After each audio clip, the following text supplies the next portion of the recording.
आज तारीख है 26 जुलाई।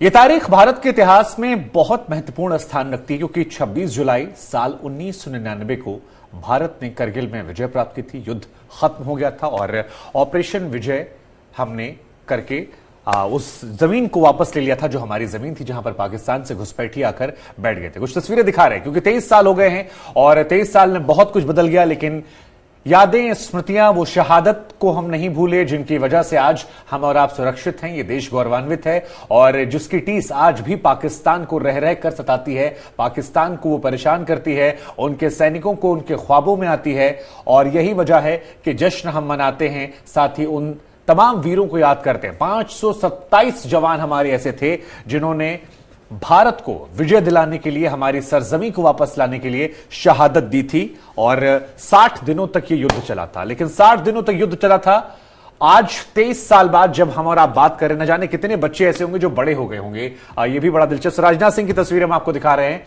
राजनाथ सिंह भी उनको नमन करते हुए नजर आए, रक्षा मंत्री राजनाथ सिंह। और तमाम तस्वीरें आज लगातार ऐसी आ रही हो कि 26 जुलाई की जो तारीख है उसे देश भूल नहीं पाता।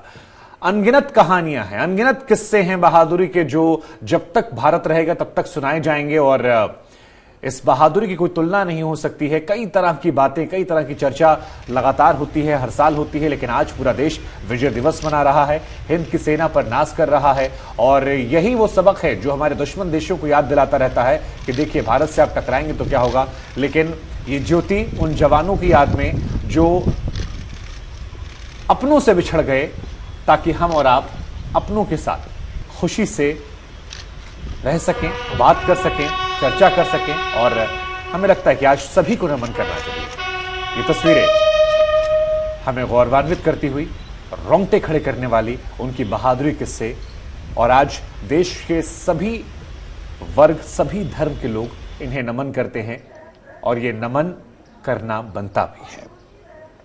तो ये तस्वीरें हमने आपको दिखा दी, लेकिन आज मेरे साथ एक खास मेहमान है। मेहमान क्या, मेरे सहयोगी हैं गौरव सावंत। और गौरव के बारे में मैं आपको बता दूं कि करगिल का युद्ध जो था वो यूं तो 60 दिन चला था, लेकिन गौरव ने 2.5 महीने तकरीबन रिपोर्टिंग की थी। और मेरे ख्याल से अगर गौरव में गलत नहीं हूं तो आप शायद सबसे लंबे वक्त तक वहां रिपोर्टिंग करने वाले चुनिंदा पत्रकारों में से थे, या कहीं इकलौते पत्रकार थे जो इतने लंबे समय तक करगिल में टिके हुए थे।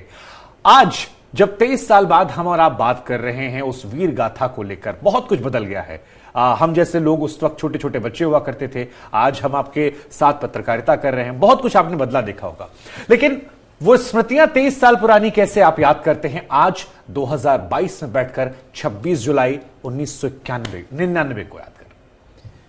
26 जुलाई 1999 तो हम लोग बहुत सेलिब्रेट कर रहे थे। और 26 जुलाई 1999 मैं भी कारगिल में था, हमारी पूरी सेना वहां पर थी, तो बहुत हर्ष था कि पाकिस्तान ने एक तरह से घुटने टेक दिए थे। उससे 10 दिन पहले सीजफायर डिक्लेयर हो चुका था और पाकिस्तान की सेना वापस जा रही थी, हथियार डाल के, हथियार छोड़कर वापस जा रही थी। तो उस दिन तो बहुत खुशी थी।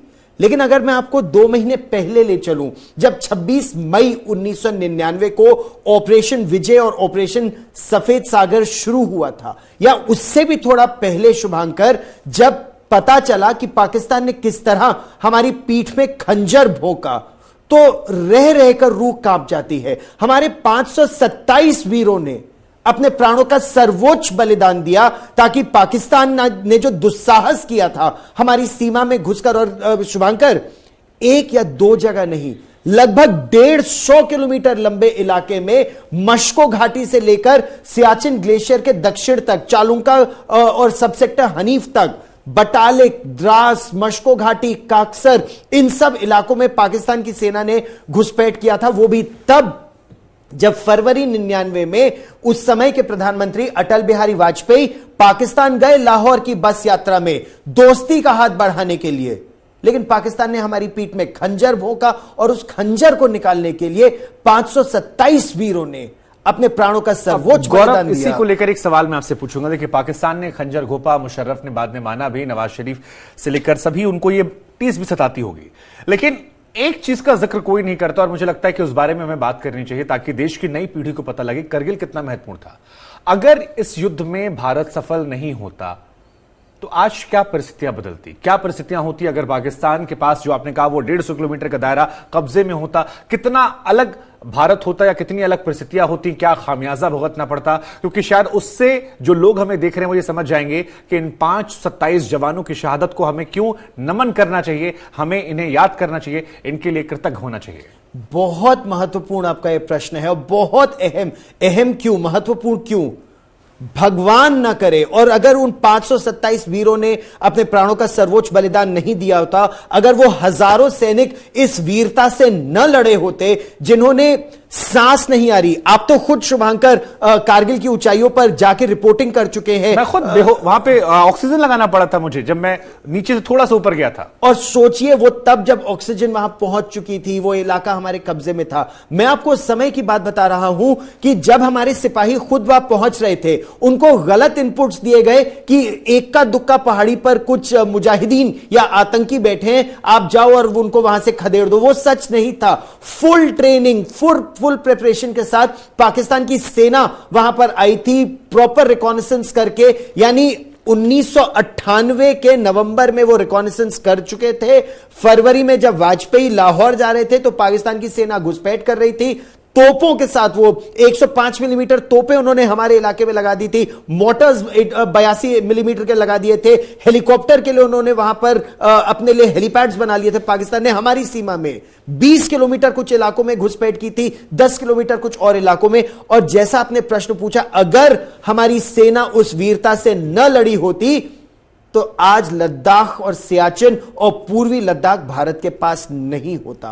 वो पाकिस्तान बदला लेना चाहता था सियाचिन ऑपरेशंस का 13 अप्रैल 1984 का, और पाकिस्तान अगर सफल हो गया होता तो लद्दाख भारत से कट गया होता। इतना महत्वपूर्ण था उन वीरों का बलिदान और उन वीरों की जो वीरता से वो लड़े पाकिस्तान को खदेड़ने में।